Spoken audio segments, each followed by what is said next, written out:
What is a totally wrong thing that has become so widespread it's not considered wrong anymore? How much material classified as recyclable is, in truth, not recyclable. It's more a marketing win that kept people using plastics. Why else would China stop taking the world's trash? They could do nothing with it but bury it in the ground. Tying your health insurance to your work use. If you become too sick to work, example terminal cancer, you lose your job and your healthcare coverage. Dental not being included in healthcare. How is the health of your mouth and teeth separate from the health of the rest of your body and necessitate totally different and pricey insurance? Harvesting as much data as possible. You have to go to some extreme lengths to prevent your personal information being sent to random strangers you have never met. Making terms and conditions overcomplicated and long. Websites selling personal information by default. Taking pictures of strangers who aren't doing anything wrong or untoward just to post up on social media with some snark or judgment. Spam email. We ignore it. It's just there, but it shouldn't be. Being proud of and bragging about a lack of sleep as if it's some sort of virtue, or working yourself till you are burned out. Like if you are not giving it 100% all the time, you are lazy. And when you finally crash and burn due to lack of sleep and exhaustion from working constantly, you are not hard enough.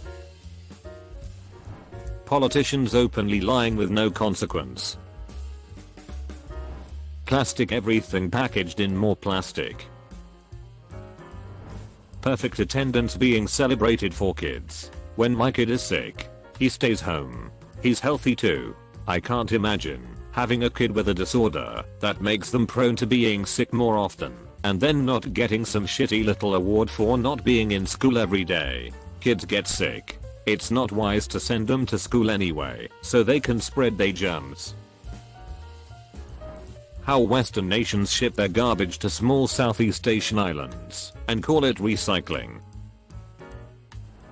Single-use plastic. It is the stupidest thing humans can do. You need spaghetti, so you buy them wrapped in plastic, a material that, if not burned, will disintegrate into ever smaller particles that will creep their way back into the bodies of all living things on Earth. Is that really worth it for a little bit of convenience? Bosses threatening your job or hours if you call in sick or use vacation time at inconvenient times.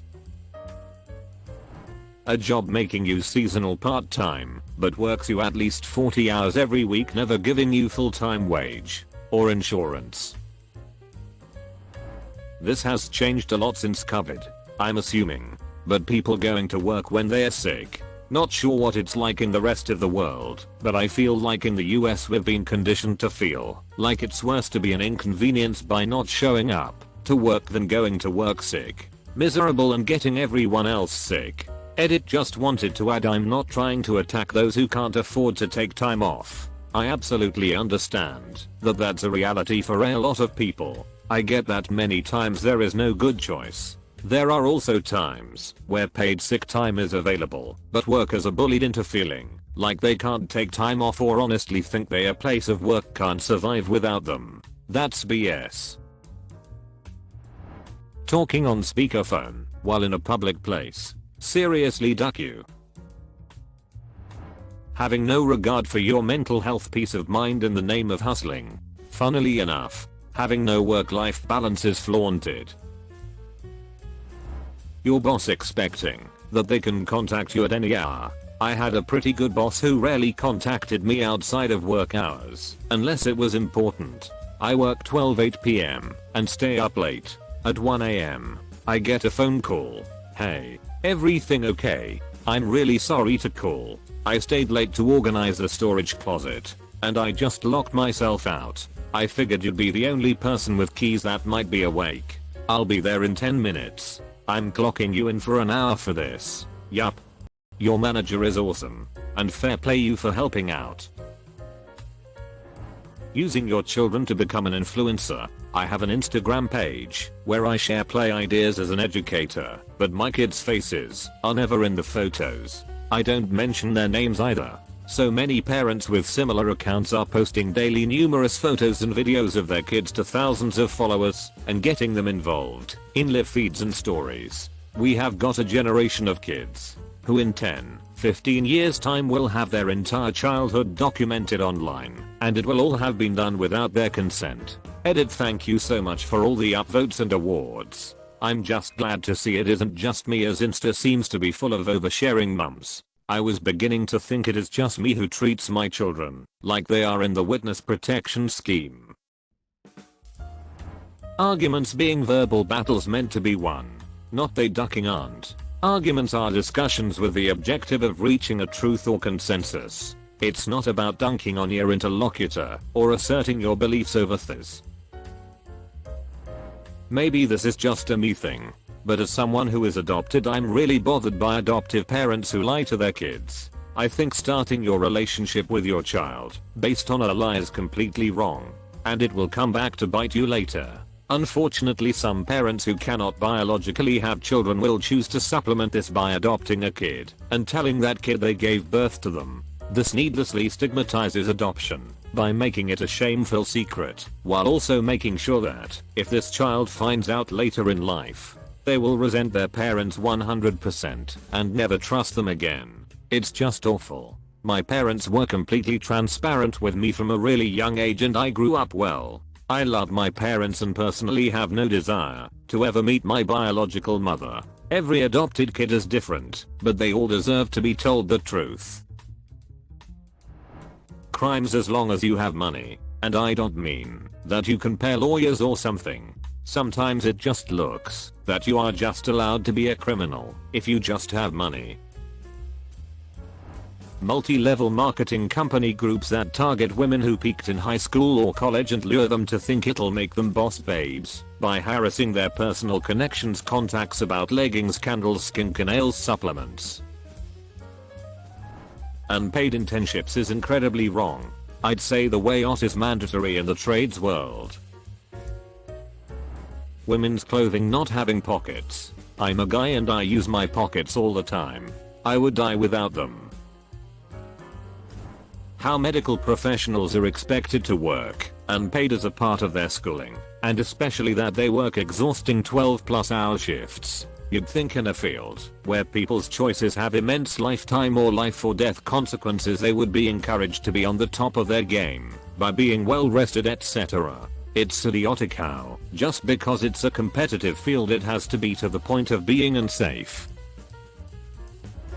Advertisement. Everything consists of it. We have two products made at the same place. One gets a tiny print on it that you also see an advertisement, and suddenly the item costs $250 instead of $30. Just imagine what we pay for marketing. Most of the money we pay for well-known products like Apple goes into marketing. So you don't pay for quality or the product itself, but for the status. Also, just calculate how much of the money you spend in a week goes into marketing. Then calculate how many minutes you spend a week looking at advertisement. You now know how much money you spend for every hour of your life wasted for advertisements. Literally the craziest system ever, and it's getting worse and worse every minute.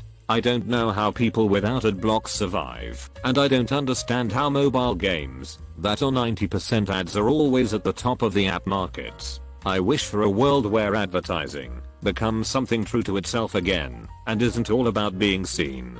And just now my friend bought a cheap mattress he's seen in an advertisement. How much of the money he spends on that product went into the product itself, and how much into marketing? I bet his mattress seems great for a few weeks and then becomes a real struggle. Does anyone else think it's weird that we all know that our clothes, electronics, and pretty much anything else we buy is made by sweatshop or literally slave labor, and everyone seems to be fine with that? Edit. Wow, I didn't expect so many people to read and respond to everyone saying there's nothing average people can do about it, or asking me what average people can do about it. There are a few simple things you can do. Shop less. Don't buy things you don't need. Shop secondhand. Take care of the things you do have. Make them last. Write your legislators and write corporations themselves and let them know that what they're doing is not okay. Not everyone can be perfect and do everything, but everyone can do something. Bragging about the good you do on social media, like documenting giving a homeless person something and filming it, crying in front of your smartphone camera, and selling out your personal hardship on social media. Basically, the whole whoring out grand scheme of things at the expense of morals and societal change. Alcohol dependency addiction. Now it's a social media trend amongst wine mums and anyone else who has experienced a mild inconvenience during their day. Somehow needing a drink to get through the day is relatable funny now, instead of concerning. Consider subscribing if you enjoyed this video, and if you want to see more of Reddit Universe,